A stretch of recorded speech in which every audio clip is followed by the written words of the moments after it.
Hello, this is your Express briefing for Thursday, July 25th.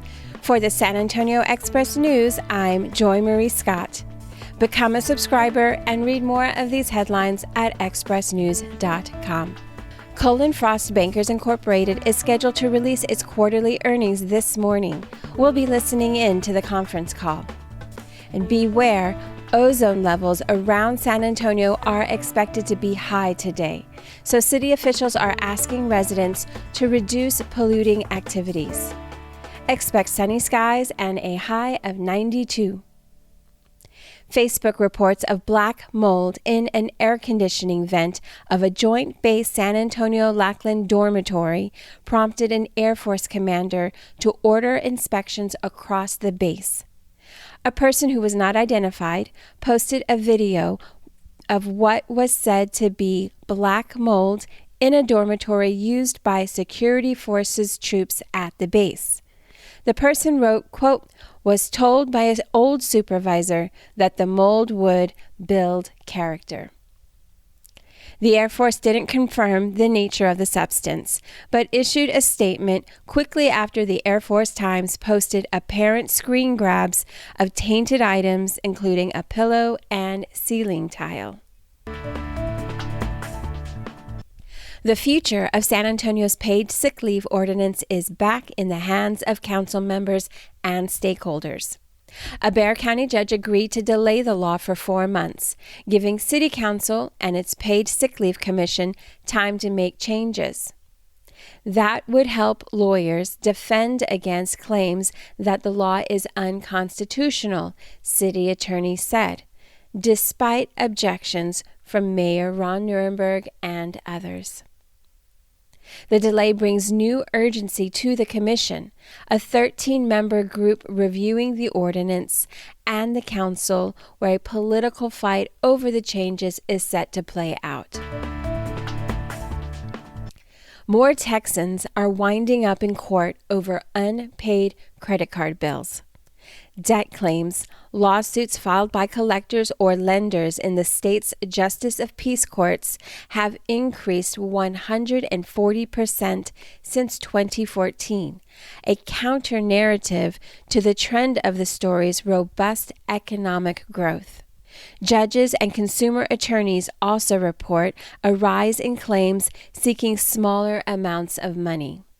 Texas is known as a debtor-friendly state, but state lawmakers have quietly enacted rules making it easier and more profitable for debt companies to collect here. As many as 2/3 of the nation's 27 million annual trips to the emergency room could be avoided, according to a new study by the nation's largest insurer. Those extra visits from a study done by United Health Group, the parent company of United Healthcare, cost the U.S. healthcare system an extra $32 billion a year. A trip to ER is on average 12 times higher than being treated at a physician's office for common ailments, a change that converts to $2,032 on average compared to $167.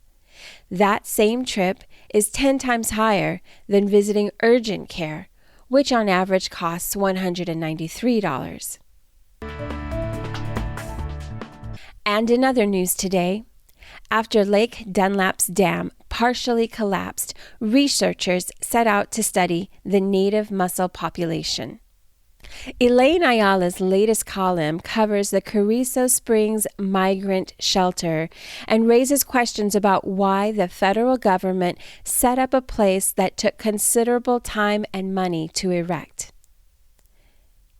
Dealing with a surprise zebra mussel infestation, the Canyon Lake Water Supply Corporation has asked customers to reduce use. A panel of judges ruled that Texas can redraw legislative and congressional maps without federal oversight, despite findings that previous maps discriminated against minorities. A researcher at UT Health San Antonio has landed a $3.75 million grant to study cancer-causing gene mutations.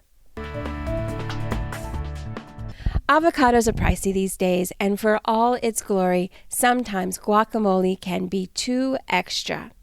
For those times, the Taste Team gives you recipes for 4 green dips to dress a bag of tortilla chips. Visit expressnews.com/food. H-E-B has picked 5 San Antonio area businesses as finalists for its annual Quest for Texas Best. Songs of San Antonio will feature plenty of South Texas music as part of the Pearl's free Canciones concert season. Renee Guzman has the details at expressnews.com/entertainment. Visit expressnews.com for the full story on all of these headlines and more. And that's your Express Briefing for Thursday, July 25th. Get each day's top news and sports headlines delivered to your inbox at expressnews.com/newsletter. For the San Antonio Express News, I'm Joy Marie Scott.